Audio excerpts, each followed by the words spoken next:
I've named every car I have. I've had. Yeah, that car out there is mine. I didn't get to name it. Yeah, that car out there is mine. Who's the one that takes it to get all their oil changes? Keeps Becky. up with it. Who's the one that drives it? Who's the one that's been taking care of it? Come here. Come here. Yeah. Last lives with Amber, you guys heard me say, who's the one that's been wiping you? And obviously I didn't mean for anybody to hear that, but you guys did. And I'd only said that because I was just so frustrated in that moment because she kept acting like I hadn't done anything for her. At one point, she said that I didn't do any caretakery things for her, so I didn't feel like a caretaker. But I did start to feel like a caretaker, and I'd felt like one since we had lived with Eric and Ricky.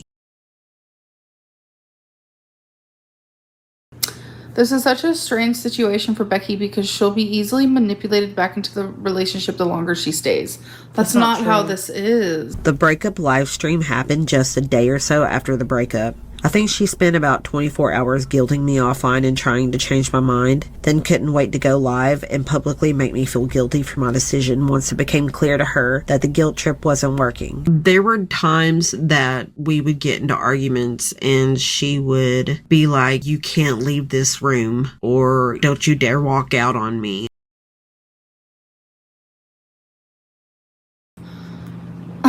But you're getting the good bed, so... Well, yeah, because...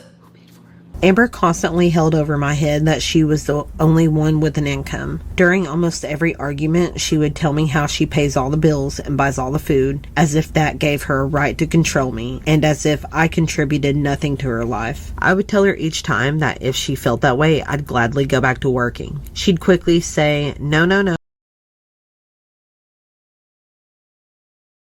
Thank you, Monica. And yes, I take care of Twinkie. That's the part that I understand people are concerned because they see me and I'm fat, and like common sense would be someone this size can't take care of their animals. It's not true. I put them before me, above me. They're my everything. So, Amber, will you be getting a dog walker and a card taker for your household and personal needs when Becky is gone? Wishing both. No, I can take care of myself. Like, let's see. People who are worried about Twinkie obviously don't know you well. You have always gone above and beyond for her. Exactly. And, you know, I'm not like perfect by no means, but she comes way before I do. And I make sure all my pets are well taken care of. Those things didn't happen. I was just stuck taking care of her. And whenever I talked about trying to get a job again, she would just guilt trip me and say, you know, well, I need you here. I need you to help take care of me and to help me take care of the animals. Felt that if I had left, that the animals wouldn't get taken care of, and I already knew that Amber could not take care of herself. No, she never cleaned the litter boxes. I always did that. Whenever we first got together and I would visit, there was this room upstairs where the litter boxes would be, but it also had an extra bed in it. And the litter box was just so... It needed cleaned so bad that there was feces on the bed and on the floor. Some people may think that was the first sign to turn around and run, and I should have, but I felt bad for her. At the time, I thought she just needed help, and that was something that Amber could just physically not do, but that's not an excuse to put your animals through that. The bed was beyond saving, and Amber didn't know what to do with it, so she ended up just leaving it behind, which is unfair to the people who owned that apartment and had to dispose of it. The only would do all of the housework, all of the cleaning. I would help her try to maintain her hair because it would get matted, and I would help her wash the back of her neck because she would wear chokers and it would rub on the back and like stain it. So I'd try to help her get the stain off.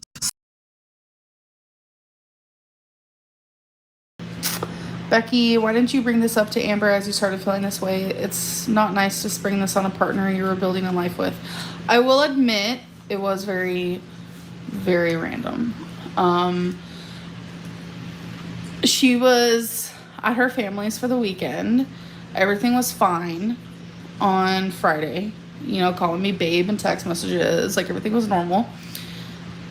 Woke up on Saturday and, like, It was just really weird. I felt like there was a weirdness, and I don't know, there was no arguing. We didn't argue, nothing. And she was like, what exactly did you say? Something like, we need to talk. I've been thinking about this for a while, or something like that. And I was like, oh, that's fun. So for me, it did come out of nowhere for sure. But I mean, here, we had a really bad fight. We did. We had a bad fight. Not this past Monday, but the Monday before. We woke up. Before we broke up, by the way. Yes, this is before we broke up. A week before, pretty much. We woke up. We argued to the point where we were both tired again. So we went back to sleep from waking up. And then we slept up until it was dark outside. And then we woke back up again and got into another argument. And we did make up. And we did this say we is were the sorry, part. and This we is did the hug, part. But it's just like the way I talk to you and the way you talk to me. This is the part that where I found really confusing, because we ended the argument in a hug. Yeah, and understanding of one another. Because what started the argument was me telling her how I felt.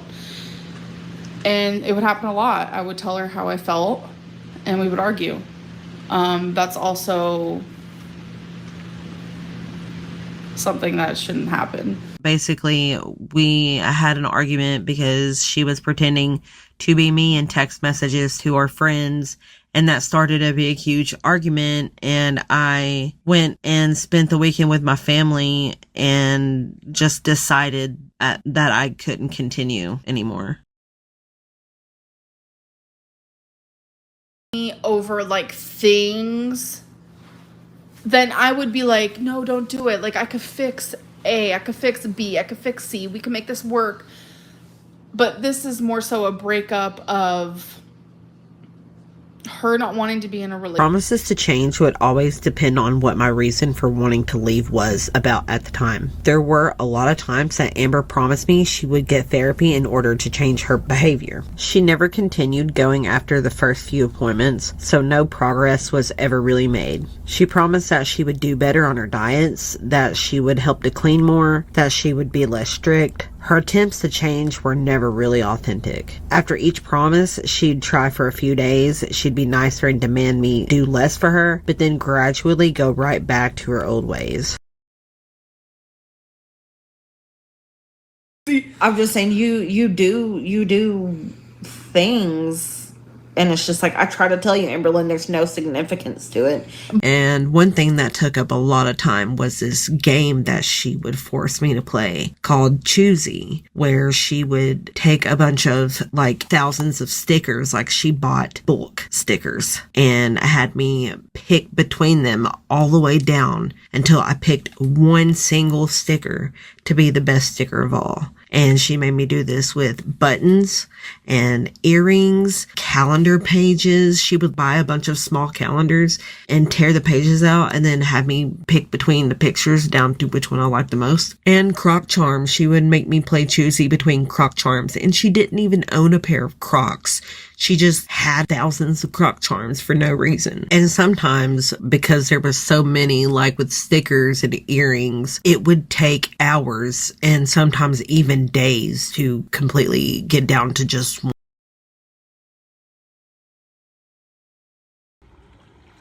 This is her. I'm filming. No, you're not. Yeah, it's going. But 7 seconds. It's not going to be a video.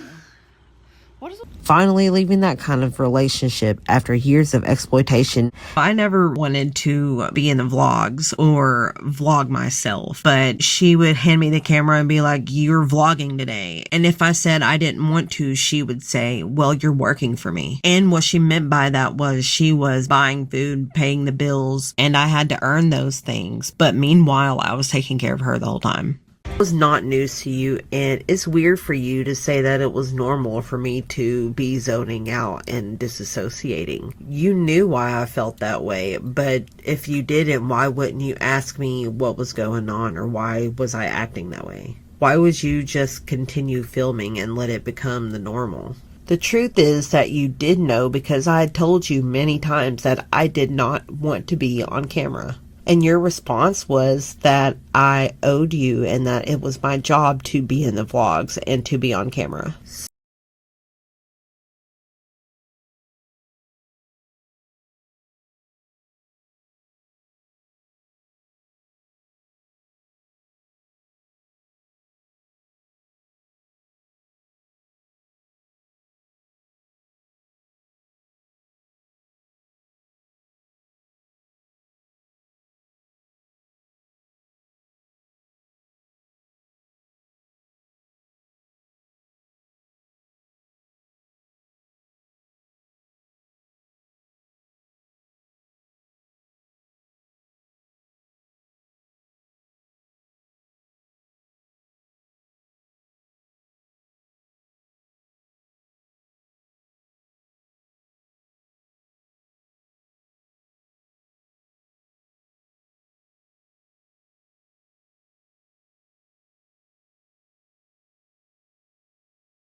Obviously.